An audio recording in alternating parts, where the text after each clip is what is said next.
Hello. Christmas is all about setting the scene, creating the effect, hopefully as quickly and as cheaply as you possibly can. And one way of doing that obviously is to use the Anagram Airloonz, which I really love. They're so simple, you just inflate them, place them, and the job's done. But you can also add to them and make them either part of something else or decorate them, enhance them by adding stuff to them.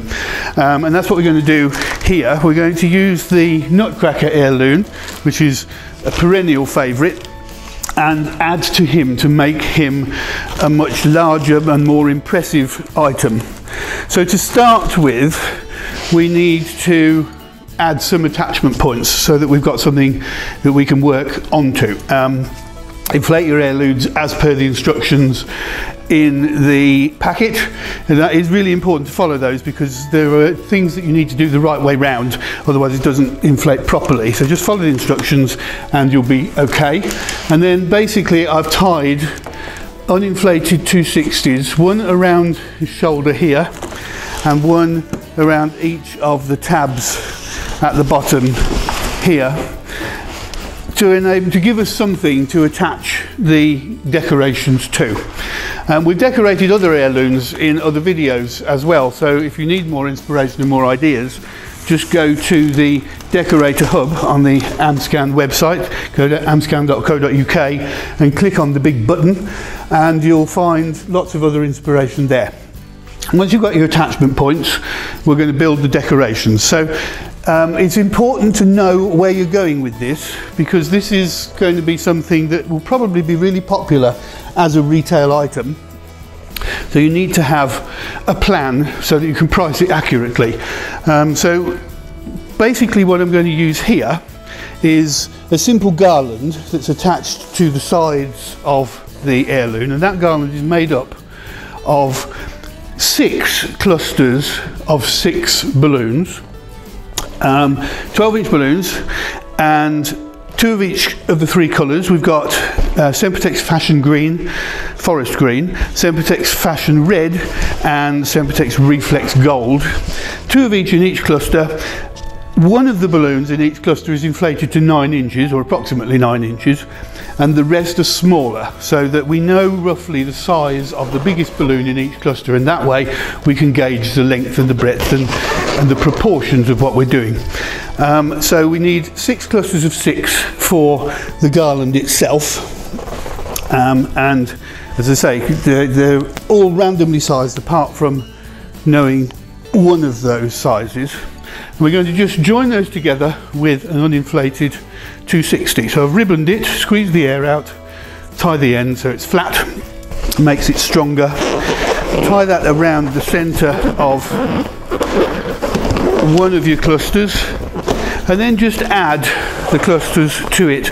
Don't worry about where the balloons sit at this point, just plonk it on, wrap it round once, add another one, pull nice and tightly so it's nice and firm. It is quite important that these are quite tightly packed together so that they're not all loose and floppy when you try and attach them later on. Push that on, pull that through, wrap it around once, and just join your 6 clusters together. So if you stick to this recipe, this plan, you will know that you need 36 12-inch balloons for the garland.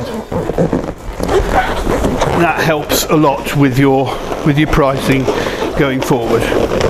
Once you've attached the last one, just go around 2 or 3 times to anchor it in place and tie off the end of your 260 to one of the necks in that final cluster. So there's our basic garland. Just give it a double check to make sure it's not too obviously in colour blocks if that's not what you want. So I think it'd probably be quite nice to move those golds over there a bit, and you can just push them around to suit yourself.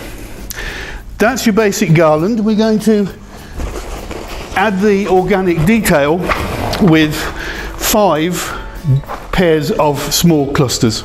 So these are 5-inch balloons in the same colours, inflated to around about 4 inches as a maximum, and tied on the ends of the 260, and we're just going to add those in Don't worry again too much about where they go at this point, because we can move them later. Just distribute them fairly evenly along the length of your garland. So that's 2. I'm going to put 4 on here and hang on to the last one for the moment. 3, perhaps we'll have one more there. Because the beauty of using the 260s is that if you do want to reposition it, you can do so. Don't stick them on with glue dots or anything like that. Just use the 260 so that they can be moved around. We can set that to one side. Bring back the heirlooms, because the remaining 2 clusters, we've made 8 in total. These are exactly the same as the others. We're going to put one this side here, just attach it on with the 260, one there, and one on the other side here.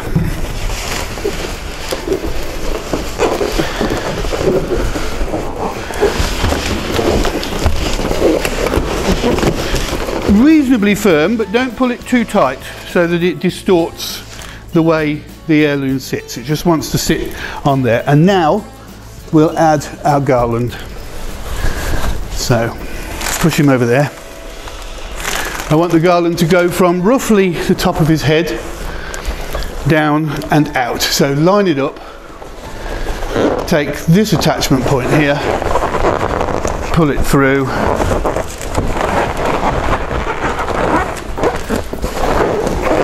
and wrap it round, and then take this one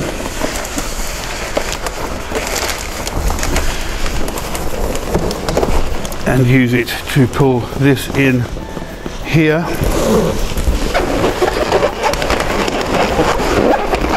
like so.